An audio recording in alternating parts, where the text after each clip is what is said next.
Je n'aurais jamais pensé te dire cela, mais me voilà avec le courage de t'avouer la nuit la plus secrète, interdite et compliquée de ma vie.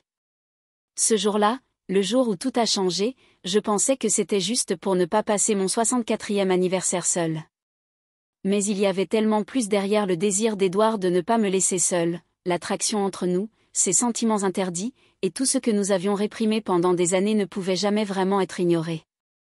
Et ce jour-là, tout a atteint son paroxysme. Laisse-moi tout te raconter depuis le début. Édouard était le beau-fils de Jonathan. Maintenant, à 28 ans, il est confiant, déterminé et capable de me captiver au premier regard. L'année du décès de Jonathan, il venait souvent me rendre visite. Parfois, il restait avec moi pendant des jours, mais il y a 2 ans, il a disparu sans un mot. Pendant son absence, les moments que nous avons partagés sont restés enfermés dans les recoins les plus profonds de mon esprit. J'ai essayé de l'oublier, de repousser ses souvenirs, mais je n'ai pas pu. Et puis, ce jour-là, il est apparu à ma porte. Il a dit qu'il avait besoin de chercher des documents dans le garage, mais j'ai su immédiatement qu'il n'était pas venu juste pour ça. Le regard d'Édouard était le même qu'avant, il avait réveillé toutes les émotions que j'avais enfouies au plus profond de moi, me laissant complètement prise au dépourvu. Quand il m'a souri en tenant des papiers à la main, j'ai réalisé qu'il y avait plus dans cette visite, et j'avais raison. Le gramophone qu'il avait placé dans le garage, celui que j'avais toujours voulu, même du vivant de Jonathan, était là, avec mon disque préféré dessus. Les documents n'étaient qu'une excuse, tout cela ne concernait que moi. Au moment où j'ai vu ce gramophone, j'ai eu l'impression que mon cœur allait exploser. Plus tard, Édouard est parti sans dire grand-chose, mais ce soir-là, il est revenu avec un gâteau à la main. Ce sourire familier était toujours là, mais maintenant, il contenait quelque chose de plus profond. « Je ne voulais pas que tu passes ton 64e anniversaire seule, Bella, a-t-il dit, et j'ai réalisé alors que c'était bien plus qu'une simple fête d'anniversaire. Édouard était sur le point de m'offrir une nuit que je n'aurais jamais pu imaginer. Cette nuit-là, tout a changé, et maintenant, je vais te raconter chaque détail. Quand j'ai ouvert la porte et que j'ai vu Édouard, je m'attendais à ce que j'allais voir. Ce n'était pas juste une visite informelle, je pouvais le sentir instantanément. Il tenait un gâteau délicat et était vêtu d'un costume élégant. Le sourire sur son visage était différent, plus significatif, plus intense. Édouard, maintenant âgé de 28 ans, portait une maturité qui se mêlait à l'énergie de sa jeunesse, le rendant incroyablement captivant. « Joyeux anniversaire, Bella », dit-il, sa voix suffisamment chaude pour remplir toute la pièce. Ces mots m'ont surpris et ont remué quelque chose d'indescriptible dans ma poitrine. Il s'était souvenu de mon anniversaire. Pour la première fois, quelqu'un était venu le célébrer avec tant d'attention. « Je ne voulais pas te laisser fêter tes 64 ans toute seule, ajouta-t-il avec un sourire enchanteur. Ce soir devrait être spécial. Si cette histoire résonne en toi, rejoins ma chaîne, abonne-toi et active les notifications pour entendre plus de confessions comme celle-ci. Crois-moi, ce sera l'une des histoires les plus palpitantes que tu aies jamais entendues. Je voulais dire quelque chose, mais les mots restèrent coincés dans ma gorge. Édouard posa le gâteau sur la table basse et s'approcha de moi. « Mais, Bella, dit-il, ses yeux me scrutant doucement, ce soir pourrait être tellement plus spécial. Célébrons-le comme tu le mérites. Va mettre une belle robe et faisons de cette nuit une nuit inoubliable. » Au début, j'ai pensé refuser, mais son regard insistant a rendu la chose impossible. J'ai hoché légèrement la tête et suis montée à l'étage. En montant les escaliers, une étrange excitation m'a parcouru. Quand j'ai ouvert mon armoire, mes yeux ont attrapé la robe noire que je n'avais pas portée depuis des années. J'ai passé mes doigts sur le tissu et me suis dirigée vers le miroir. Avant d'enfiler la robe, j'ai enlevé mon t-shirt. Debout nu devant mon reflet, ma peau était encore ferme et jeune.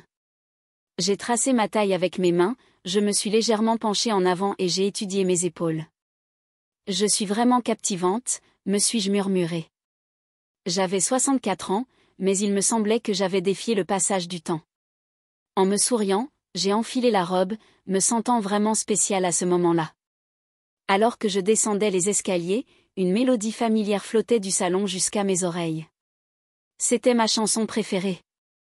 Mes pas ont ralenti et mon cœur s'est mis à battre la chamade. Comment Édouard a-t-il su, alors que je ne lui en avais jamais parlé? Confuse, mais intriguée, je me suis dirigée vers le salon. Édouard avait installé le gramophone au milieu de la pièce et avait soigneusement choisi le disque à écouter. Quand il m'a vue, ses yeux se sont illuminés. L'admiration sur son visage en disait long, même s'il n'a pas dit un mot. « Comment as-tu fait ?» ai-je demandé, incapable de cacher ma surprise.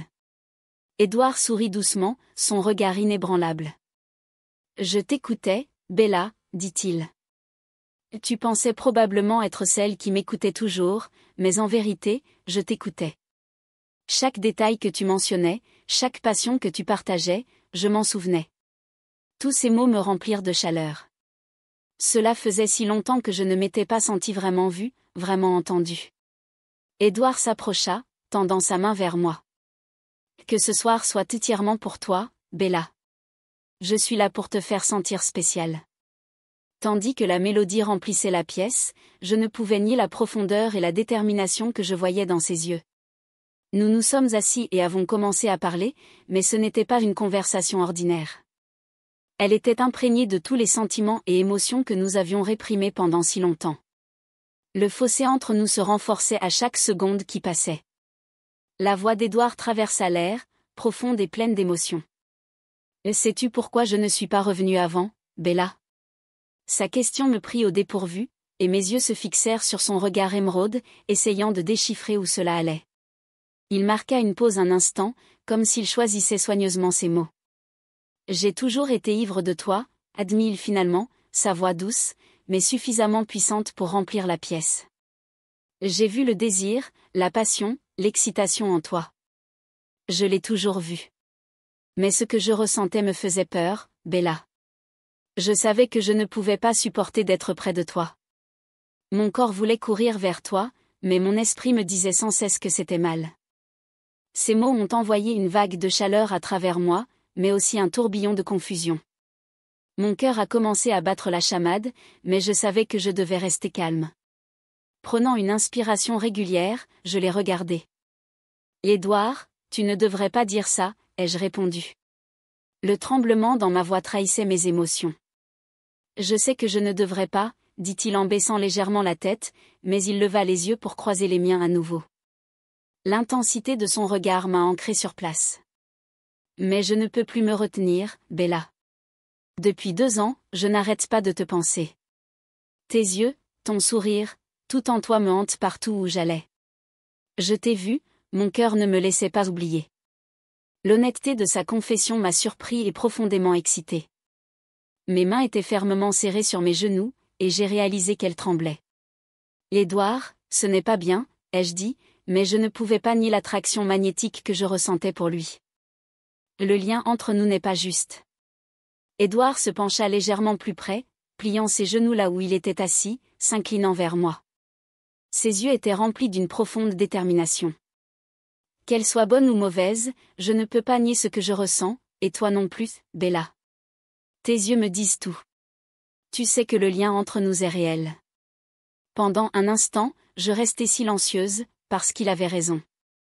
Cette connexion entre nous avait toujours été là, un lien que j'avais essayé d'ignorer pendant des années, des sentiments que je ne voulais pas reconnaître, mais qui étaient devenus plus forts, m'attirant de plus en plus. Maintenant, dans son regard et ses mots, tout résonnait en moi. « Merci de ne pas m'avoir laissé seule ce jour-là, » ai-je finalement dit, ma voix serrée par l'émotion. « Mais, Édouard, c'est dangereux. Si nous allons plus loin, aucun de nous ne pourra revenir en arrière. » Édouard tendit lentement la main, plaçant ses doigts sur les miens. Son contact brisa toutes les barrières logiques que j'avais construites. « Je ne veux pas revenir en arrière, Bella, » dit-il. « Je veux juste vivre ce moment avec toi, pour te montrer ce que je ressens, pour te dire à quel point tu es spécial pour moi. » Les larmes me montèrent aux yeux, mais ces sentiments ne se brisèrent pas. Ils ont libéré quelque chose de profond en moi. Ces mots étaient l'aveu d'une passion qu'il avait gardée enfermée trop longtemps. « Quand je te regarde, » continua-t-il, sa voix douce mais intense, « je ne vois pas seulement la beauté. Je vois la force, la passion et une joie de vivre. Tu penses avoir 64 ans, mais pour moi, tu as toujours été la plus jeune femme, la plus captivante, et ces sentiments, ils ne changeront jamais.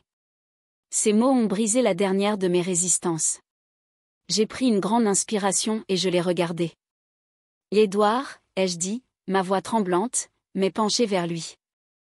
Et tu me vois d'une manière que je n'ai pas ressentie depuis des années. Je ne peux pas nier. Le silence qui a suivi était lourd, mais il disait tout. Nous nous sommes juste regardés, et dans ce silence, chaque vérité non dite a été révélée. Le pôle interdit entre nous était devenu indéniable, irréversible. Quand les lèvres d'Édouard ont finalement rencontré les miennes, toutes les émotions refoulées que j'avais ont remonté à la surface. Son baiser était rempli d'une passion qui m'a forcé à affronter tous les sentiments que j'avais cachés pendant des années, mais l'intensité de celui-ci m'a aussi effrayée. La partie logique de moi se battait encore, me disant que je ne devais pas céder. Soudainement, je me suis éloignée, en prenant une grande inspiration. Édouard, ai-je murmuré, ma voix tremblante, je n'étais même pas sûre de ce que je voulais dire. Perdu dans son regard, j'ai senti mon contrôle m'échapper. Mon cœur battait la chamade alors que je reculais, cherchant à mettre de l'espace entre nous. Sans un mot de plus, je me suis précipitée vers ma chambre. Lorsque j'ai fermé la porte derrière moi, je me suis tournée pour faire face au miroir. Mes joues étaient rouges, mes yeux débordaient d'excitation et de confusion, et mes mains tremblaient encore légèrement. Que fais-je, me suis-je murmuré, mais au fond de moi, une voix ne pouvait être réduite au silence, une voix animée par un désir irrésistible. J'ai regardé le miroir de plus près, étudiant les légères rides sur mon visage, les traces de l'âge, puis mes yeux se sont dirigés vers mon corps encore ferme et jeune. Je l'ai toujours été, ai-je murmuré, un petit sourire conflictuel se formant sur mes lèvres. Mais d'une certaine manière, cette réalisation n'a fait que rendre les choses plus compliquées. Juste à ce moment-là, j'ai entendu le doux grincement de la porte. Je me suis retournée et j'ai vu le regard déterminé d'Édouard alors qu'il entrait.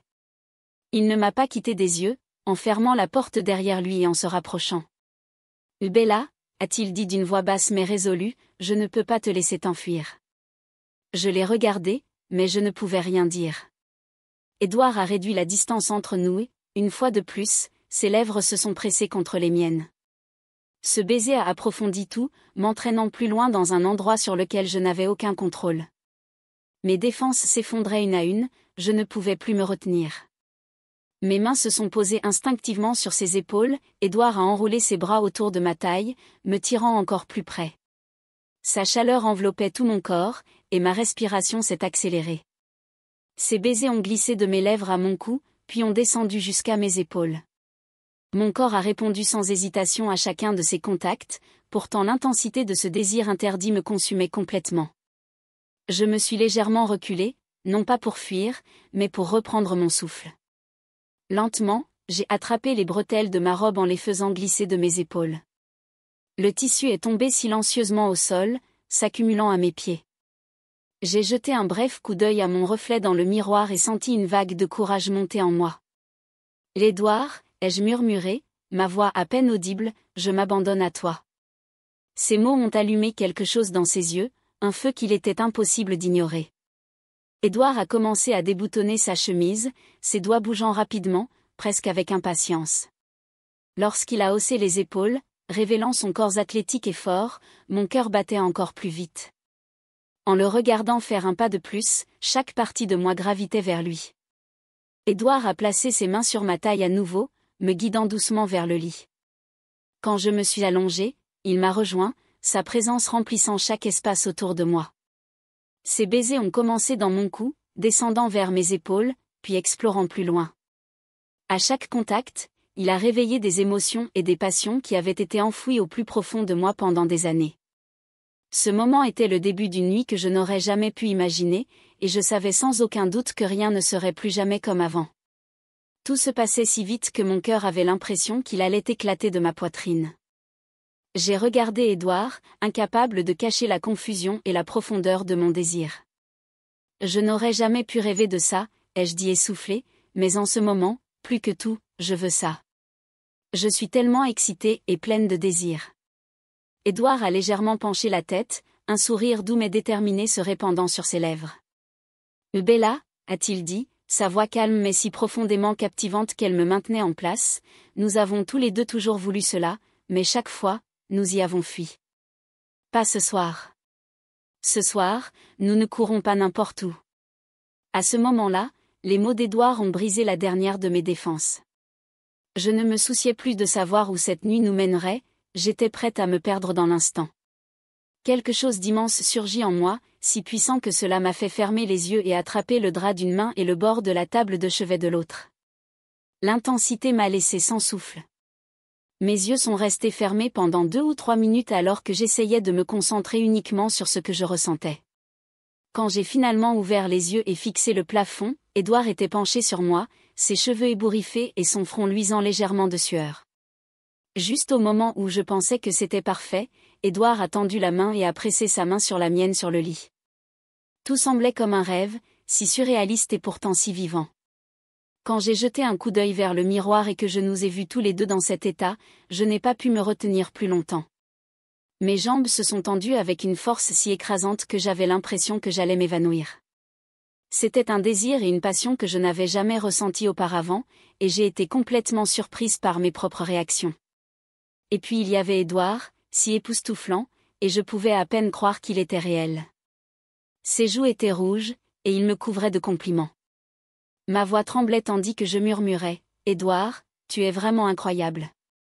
Je ne veux jamais que cette nuit se termine. » Je pouvais voir l'excitation dans ses yeux grandir encore plus. Avec mon autre main, je tendis la main et la plaçai sur sa poitrine, sentant le battement rapide de son cœur. « Je t'ai toujours voulu », ai-je admis, à peine croyant à ces mots.